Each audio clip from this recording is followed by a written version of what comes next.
This is WAMD Radio, the only station for mice and men. Today is February 22nd for men. Today is April 23rd for mice. On tonight's After Action After Hours, toads in my tombs, it's more common than you think. Our correspondent, Petrova Nazarova, reports. Dearest Babushka, I bring news, and it is bad news from our latest journey out to the tombs. I'll skip the preamble and provide the most important information up front. Yunder is afield with a troop of upwards of 30 rats. He was traveling south to north from the river in the near side of the old ruins. We were lucky to have brought a very competent band. We were able to sneak by undetected. We did not stick around and risk to find more information, but suffice to say, it's enough to have seen him out in the open, where our scouts can now track his movements. I'll surely inform Giles of this, so that House Lamont's watchtower can be trained on the so-called King of the Rats. A family of toads from beyond the wastes has crossed south, probably fleeing the Willow Dryad's regime. They sadly decided the tombs, after all of our efforts to make it safer, were a good spot to settle down and spawn for the season. Their leader, Papa Toad, was not to be found, only 2 guards whom we quickly dispatched after getting some information. We destroyed their hatchery and set right what we could from what they had messed up in there. Luckily, it wasn't anything major, mostly the undead mouse guardians which they had defeated in combat. Perhaps 2 of the 4 can be restored if we had the know-how or help from Cain's Shade.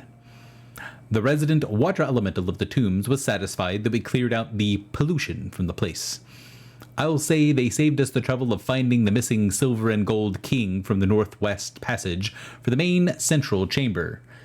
Beyond the door was an odd construct in the shape of a bat. Luckily, we had our diplomat to interpret and were able to communicate with it. It told us that we had all the pieces we needed, the sword and the shield, and the last thing we had to provide was the name of the chosen, a blue-tailed skink which looked incongruously plain while sitting on a grandiose, bejeweled throne. The guardian's chosen herself, just as the cupbearer told us. I remembered the name we got from that weasel wraith last time, Part the Veil. Part the Veil must be ancient, but looks and acts as spry as anything. She speaks the mouse tongue perfectly well, even if she doesn't move her lips to do so. She holds a small book in her hands, half silver, half gold. Her eyes are also 1 silver and 1 gold, and they keep switching places when she blinks. These 2 halves are significant. Silver is safety, gold is power. They also, I think, represent the opposing flames above and below. One can choose one or the other, and she asks us to choose. We replied we needed both, in a sense, and she interpreted this to mean that we sought balance, the middle way, and we agreed. Part the Veil also walks the path of balance. She gave us a page from the book, right from the middle.